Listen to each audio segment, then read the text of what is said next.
vamos a revisar el caso primero que tuvimos y vamos a empezar a hacer la revisión del segundo caso, ¿sí?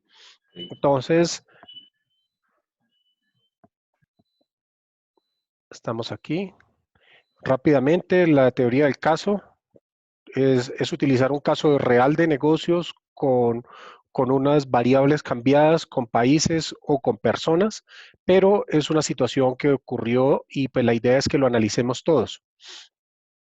Vamos a hablar un poco de Astana, qué es lo que ellos están pidiendo y el problema grande que se está presentando, porque tienen el dinero, tienen la capacidad para hacer las cosas, pero han complicado el proceso de contratación, han complicado la transferencia del derecho de propiedad intelectual por el intermediario, por el tercero que está ahí en la mitad, y, y también por la cantidad de puntos que han incluido en la solicitud.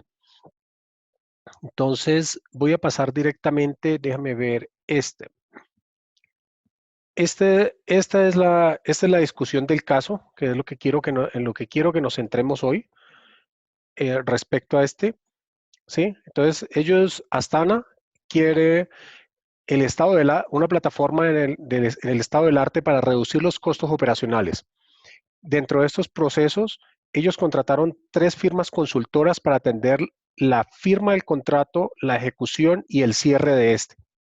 Los proveedores del sistema tienen problemas para los acuerdos porque ellos no pueden alcanzar los niveles operativos que tiene Astana y están preocupados porque los términos de pago son muy agresivos.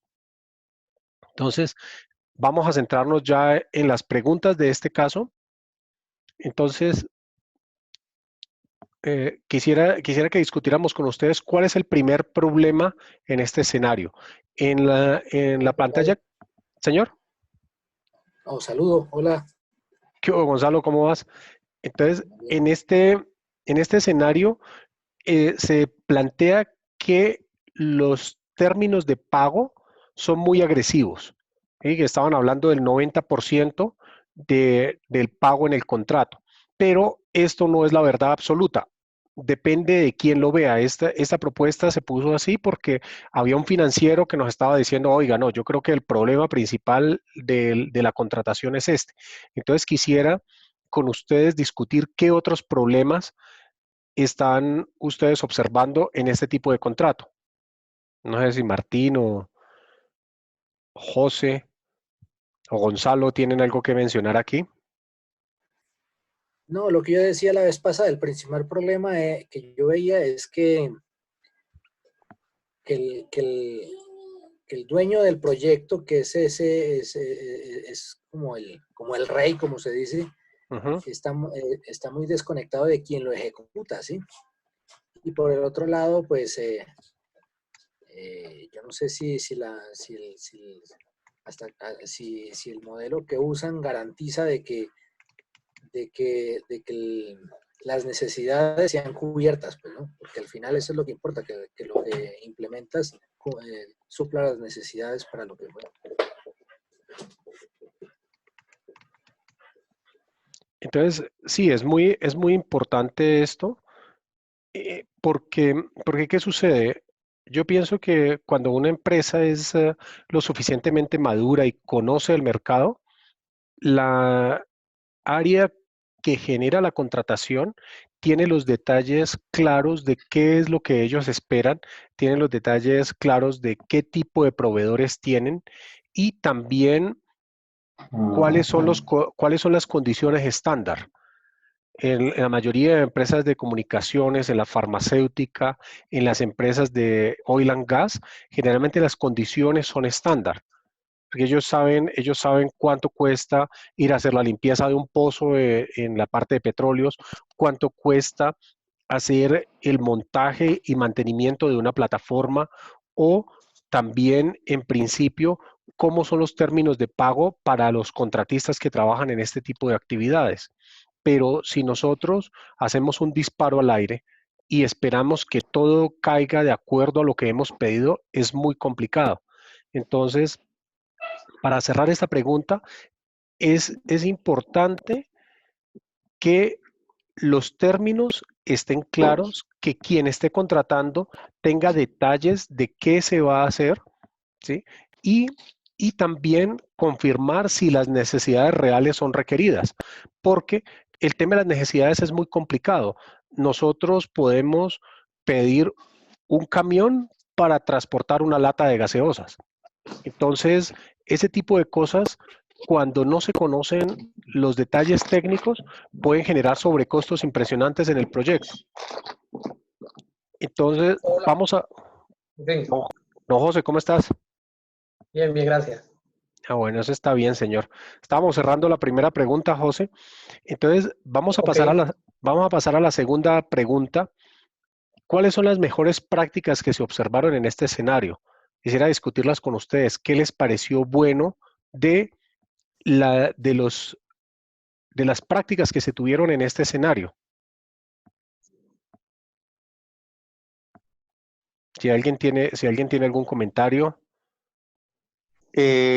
Hola, Cayo, buenas noches, compañeros. Buenas noches.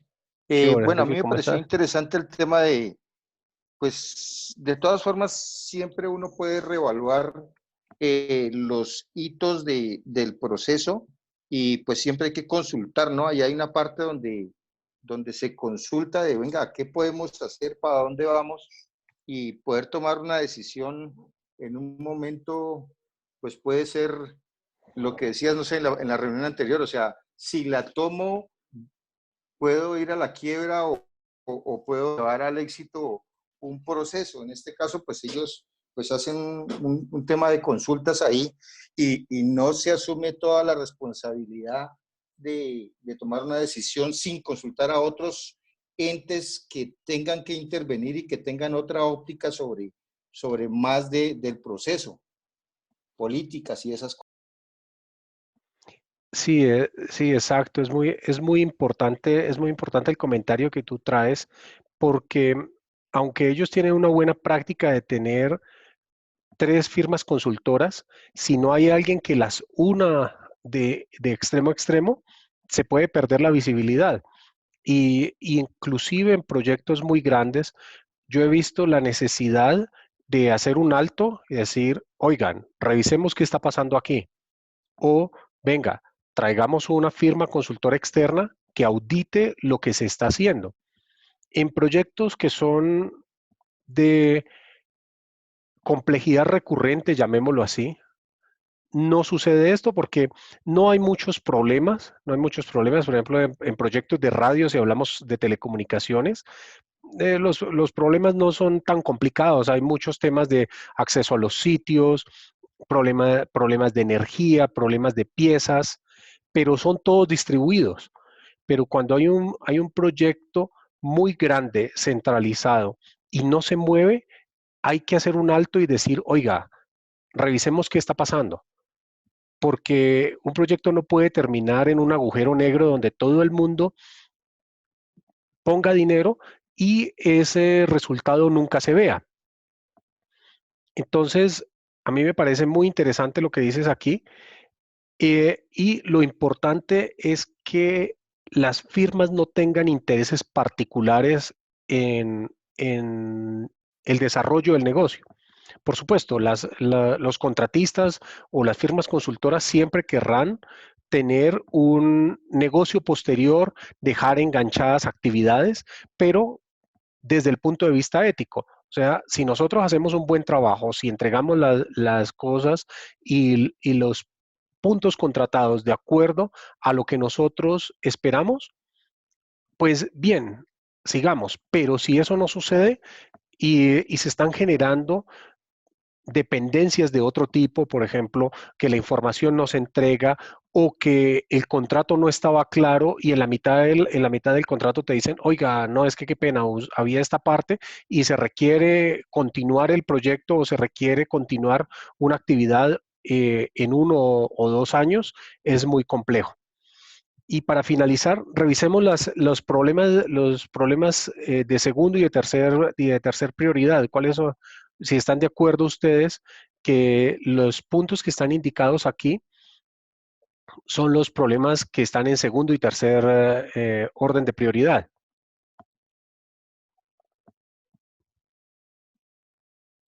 creen todavía creen que hay un problema de comunicación y, y si tener 4 firmas crea mucha complejidad o le cambiarían o le cambiarían el orden a eso, porque también dependiendo de la visibilidad que ustedes tengan y del tiempo de solución que requieran para cerrar un problema de estos, es importante que los prioricen. Si un problema no se prioriza, tal vez algo que una persona lo ve muy pequeño, en 2, 3 semanas se va a volver una bomba de tiempo.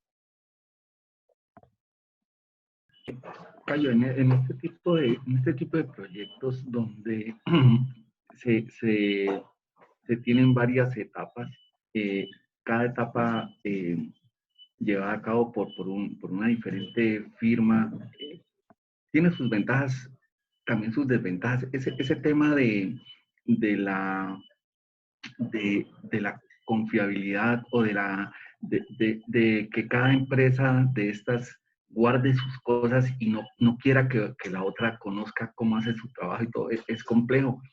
Yo encuentro muchas veces que cuando uno maneja un proyecto con varias empresas, ellas definitivamente no les gusta que la otra empresa conozca más allá de lo que les conviene y eso afecta el proceso para el cual fueron contratadas. Ese tipo de riesgos los debe conocer es la empresa que adopta el modelo. Si yo como empresa necesito que 3 empresas o 4 me lleven a cabo un proyecto, yo tengo que saber articularla y saber qué de cada empresa debe conocer la otra, pero no dejarlas a que ellas sean las que entreguen hasta donde consideren, porque eso generalmente forma ahí unos gaps que son muy complicados de manejar. En esos gaps hay información clave, inclusive mucho dinero de por medio que uno no puede dejar a que estas empresas no compartan ese tipo de información, que a ellas de pronto no les conviene, pero uno como generador del proyecto macro, pues necesita que eso salga. Entonces, eso, pues para el tema de que una figura de 3 o 4 empresas manejando un proyecto sea buena o mala, eso tiene sus cosas buenas y sus cosas malas. Esos riesgos a mí me parecen complicados de manejar si yo no las logro unir, si yo no logro evitar esos gaps. Esos son muy complejos de manejar, Cayo, y pues eso nos ha pasado en la empresa y eso genera problemas, bastantes líos. Sí, de acuerdo, José. El tema de los riesgos que tú mencionas es muy importante y cuando estos proyectos son tan grandes, la recomendación es tener un gerente de riesgos. Es un gerente de proyectos, pero dedicado única y exclusivamente a monitorear todo el tema de riesgos. Y esta persona puede tener la misma relevancia que el director del programa o el gerente del proyecto que está ejecutando, porque el gestor de riesgos o el gerente de riesgos es quien va a tener la visibilidad de todo lo que está pasando y le va a decir, oiga, usted no le puede entregar esto a la siguiente etapa porque usted no ha concluido. Y decirle a los de la siguiente etapa, oiga, usted no puede arrancar porque todavía no se ha terminado una parte de la etapa anterior. Es como una mezcla de auditoría, pero en realidad esta persona lo que hace es hacer un registro, revisarlos y hacer seguimiento con las personas, que muchas veces las actividades y el tiempo del gerente de proyectos no dan para eso.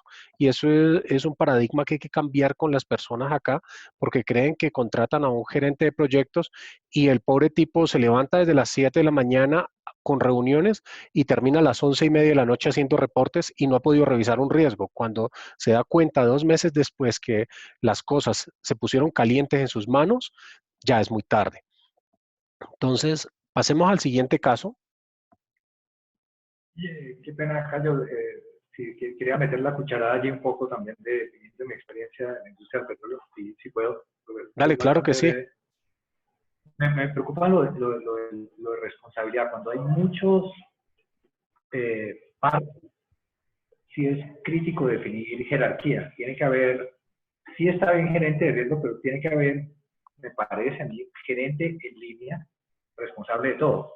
por ejemplo, pues, disculpen, menciono otra vez, con la industria del petróleo siempre hay un representante del cliente y ese es la última palabra. Y al final, si las cosas salen bien o salen mal, es últimamente responsabilidad del cliente. El que tiene la chequera, y es fácil identificarlo, el que tiene la chequera, el que tiene los cheques, es el cliente y el que toma la responsabilidad y el que decide en última. Porque diluir la responsabilidad crea riesgos, en mi experiencia y en lo que he visto. Y pues ustedes saben que cuando las cosas salen bien, pues es decir, el éxito tiene una cantidad de papás y el fracaso siempre es huérfano. Entonces, sí es muy bueno tener definido a quién le cae todo. Es solamente eso. Entonces, la jerarquía muy formal y aceptada por todos, sí es importante definirla. Sí, sí, de acuerdo. De acuerdo, Juan, porque en realidad cuando hablamos en la primera sesión que habían proyectos, habían programas, ¿sí? Cuando se tiene, y hay portafolios, cuando se tiene varios proyectos, siempre hay un director de programa que está arriba y está coordinando. Y es muy importante lo que tú dices de la persona que tiene la chequera al otro lado. Lo que pasa es que en algunas industrias varía el nivel de toma de decisión.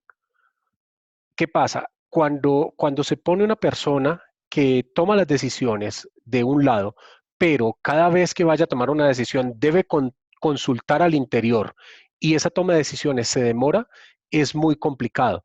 Lo que tú mencionas que esta persona es la responsable del lado de allá es muy cierto y es muy válido, pero lo que hemos visto también en las empresas de telecomunicaciones es que muchas veces este tipo de personas no quieren tampoco tomar la decisión de cierre o de continuar o no un proyecto. Entonces, claro, eso genera unos atrasos, pero siempre, de acuerdo contigo, siempre deben existir un par de cabezas. Gracias por el comentario. Entonces, hablemos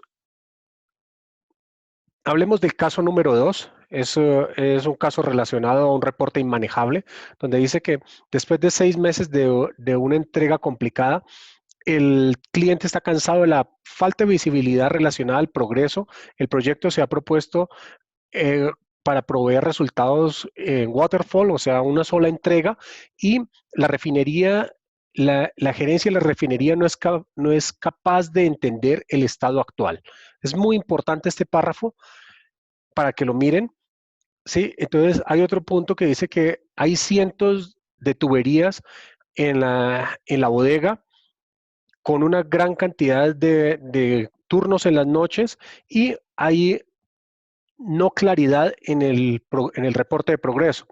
El cliente empezó a pedir medidas acerca del flujo en la nueva sección, pero cuando el contratista empezó a medir el flujo, la presión del petróleo era menos que los números provistos en la fase de instalación. Las discusiones a nivel C fueron por horas tratando de identificar por qué la nueva sección redujo la productividad. La gerencia de la refinería necesita tomar el control. Desafortunadamente, el contrato ha ensombrecido ambas partes con algunas responsabilidades no claras. Con dicha situación, el proyecto continúa bajo incertidumbre. No es cierta la continuidad porque la entrega total está programada en una fase futura. El CEO ha tratado de cancelar el proyecto, pero después de revisar con los temas legales, él nota que volviendo hacia atrás, reduciría la producción de la refinería en un 10% en los siguientes 6 meses. Él se siente atrapado y mira que es difícil volver atrás con los pasos anteriores. Entonces, vamos con los siguientes 3 párrafos. Durante las reuniones ejecutivas hay una falta de consenso acerca de los KPIs, de las mediciones, y ambas partes han tratado de arguir por qué las mejores medidas para identificar el progreso y cuáles y cómo hacerle el rastreo a esto. En semanas de discusión sobre la mesa, han puesto los indicadores en la siguiente reunión que se vuelven no útiles porque algunos factores y nuevas variables son solicitadas. La rotación del equipo de proyecto se convierte en una pregunta, en un concern de la gerencia. El seguimiento de los reportes y el control parece un tema superficial. Una firma de consultoría se ha contratado para identificar el problema y ellos prometen resultados en 3 meses y el plan de acción se empleará dentro de 6 meses si la verificación inicial genera información suficiente para volver a poner esta entrega a tiempo. Hay cientos de miles de dólares perdidos cuando la contratación de la compañía está en problemas para entregar el proyecto. La refinería está atrapada con una situación fuera de control y al mismo tiempo ciega acerca del progreso y los resultados. Yo creo que don Juan ha escuchado esto y aquí hay una mezcla de 4 o 5 problemas comunes. Entonces le dejo la palabra que usted es el experto de este tema, señor. Muchas gracias, Cayo. Bueno, este tipo de sugerencias, pues lógicamente se ve que se ha roto la comunicación. Dashboards, está seguro que todo el mundo tiene visibilidad del desempeño. Y lo primero que me golpeó a mí, Cayo, sinceramente, es que parece que las métricas están erradas. Pues podrían mejorarse las métricas. Entonces, un dashboard y un balance scorecard para ver el progreso, tal vez redefinir un poco los objetivos, sería mi sugerencia en primera aproximación. Sí, sí, de acuerdo, Juan, porque es muy complicado. Yo veo aquí también un problema. Adicional a las métricas es que no se definieron entregas parciales, no se definió revisión de progreso. Entonces, en un proyecto tan grande no pueden decir, oiga, vamos a entregarlo todo y pues es todo o nada, pero eso es como cuando usted va a 180 kilómetros por hora y se da cuenta que no tiene frenos, hermano. Sí, no, define falso, eso es clave. Cayo, yo estoy revisando el caso y yo encontré cinco fallas que a mi manera de ver. Primero, aunque no son en este orden, pero son las que encontré. Primero, hay un desconocimiento del proceso por parte de las personas de la factoría. Realmente se está aprendiendo muchas cosas sobre la marcha. Otro error que veo es que no hay una buena toma de decisiones. Realmente se están tomando decisiones sobre la marcha que son muy arriesgadas sin conocer las consecuencias. Está un tema complejo del manejo del tiempo. Realmente no se conoce o no se aplica un cronograma que ajustado a la necesidad, a la seriedad del proyecto. Me parece grave ese team rotation. Eso sobre un proceso ya andando es muy grave. No puedo yo llenar de desconfianza a la gente que empezó y rotándolas y trayendo gente de aquí para acá cuando eso debe haber sido de una toma de decisión desde el principio. Y lo otro, pues que me parece a mí complejo también es una falta de liderazgo en el manejo del tema. Se hacen, por ejemplo, eso de que el CEO quiera eliminar el contrato, lo quiera apagar, me parece que no está bien. Yo encontré esos cinco problemas: manejo del tiempo, conocimiento del proceso, toma de decisiones, esa figura del team rotation que es grave y la falta de liderazgo. Sí, muy interesante, José, porque ¿qué sucede? Cuando nosotros tenemos un proyecto tan grande, así como es importante en el ejercicio anterior que decíamos, oiga, se necesita alguien que haga el control de los riesgos en este tipo de proyectos. Cuando hay este problema, usted dice, oiga, no hay control del time plan, no se tiene control de la línea de tiempo. Entonces, aquí nosotros aquí nosotros tenemos un problema grave relacionado al control de las actividades, y ese control de las actividades debe estar relacionado con alguien que, junto con el director del programa, está haciéndole control a lo que se entrega. Entonces, ¿qué pasa? Empezamos a tener una figura interesante. Nosotros tenemos el director del proyecto o el director del programa, tenemos alguien que maneja los riesgos, y a su lado alguien que controla el cronograma. Pero tú mencionas algo muy interesante aquí. La rotación de tiempo, la rotación de los equipos es también algo fundamental, y cuando los proyectos son muy grandes y son de muy larga data, es muy complicado. Entonces, hablamos ya del gerente, el gerente de riesgos, el gerente de tiempo o el que maneja el cronograma, y el gerente de las personas, que es diferente. Este gerente de las personas es el que revisa si las personas tienen visa, si se le está pagando a tiempo, revisa si las personas tienen todo lo necesario, si tienen tiquetes, si están en hotel, cómo están sus tiempos de regreso, cuánto tiempo, todo eso lo hace esta persona. Y yo he visto muchos directores de proyecto que toman ese rol para ellos. Entonces, ¿qué pasa? Cuando se te ponen las cosas calientes en la mano, te das cuenta que tienes 3 personas que se van mañana porque ya el permiso se les acabó en el país, o, o simplemente viene una contratista y te dice, oiga, qué pena, pero es que usted hace 2 meses que no me paga, entonces yo me llevo a la gente. Entonces, claro, ahí empiezan todo este tipo de problemas, pero es muy importante eso. Y entonces viene un tema de más atrás.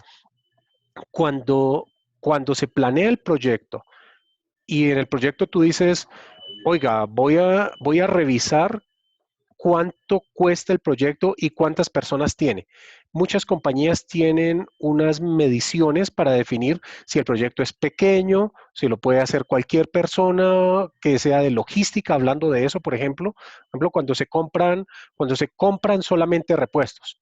Ahí tú no necesitas una persona que se dedique a hacer la distribución de repuestos. No, simplemente esta persona coordina con la transportadora, se entrega, se firma y ya.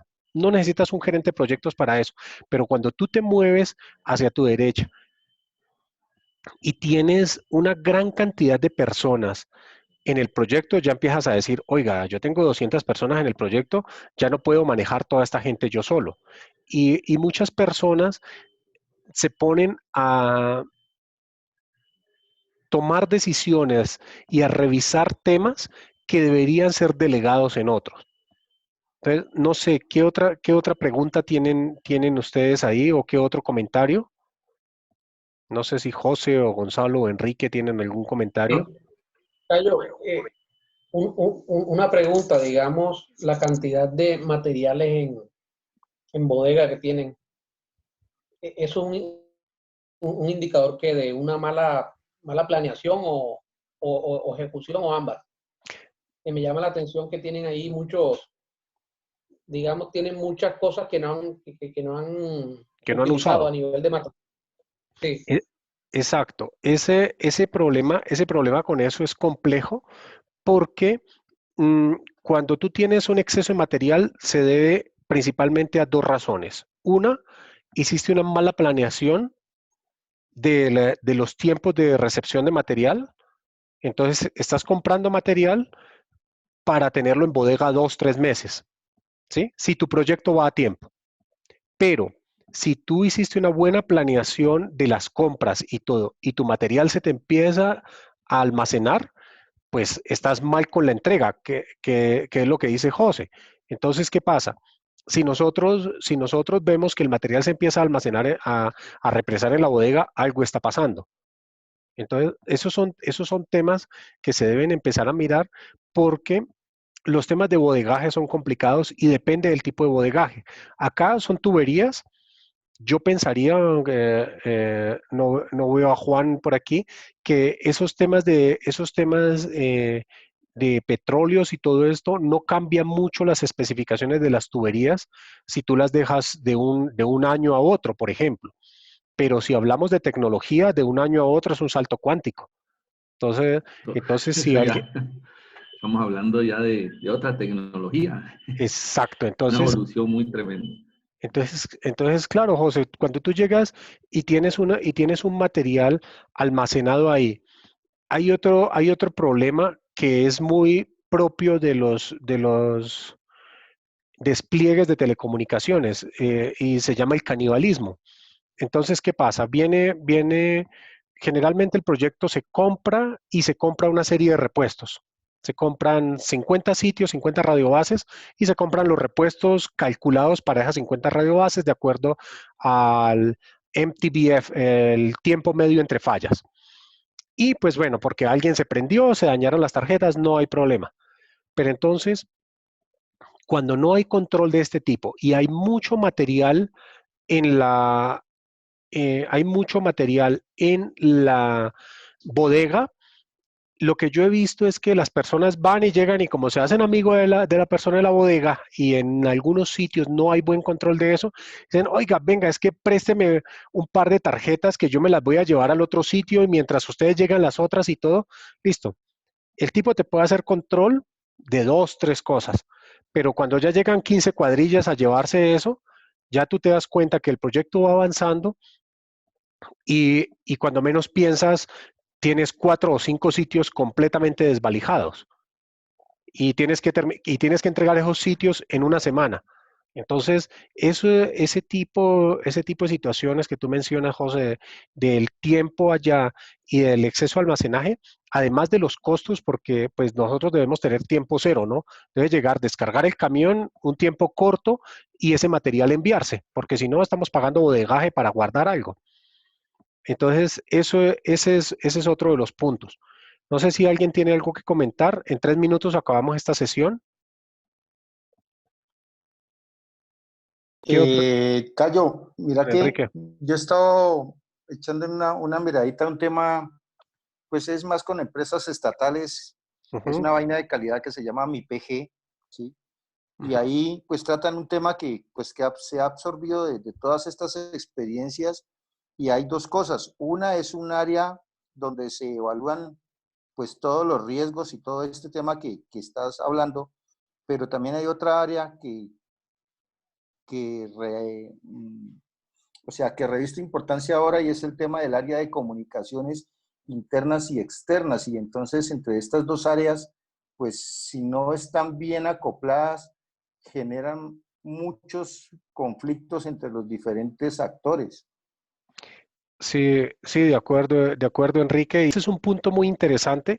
Si volvemos a los actores que tenemos, estamos hablando de alguien que controla los riesgos, ¿sí? Alguien que controla el cronograma, alguien que controla el personal. Y ojo que controlar el personal no es decirle qué haga, es verificar qué debe hacer, cómo se debe hacer con sus pagos y sus cosas personales. Y finalmente está una persona de comunicaciones que es la que debe ponerse a revisar todo el material que se va a entregar, ¿sí? Ustedes se imaginan un director de programa tratando de entregar cosas cuando tú tienes que controlar la comunicación de 300 personas.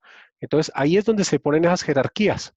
Gracias por ver nuestro canal. Los invitamos a seguirnos en nuestras redes sociales, LinkedIn con artículos de liderazgo y desarrollo profesional, Twitter, Instagram y Facebook, noticias, ideas y propuestas. No olviden de suscribirse y por supuesto darle like a los videos.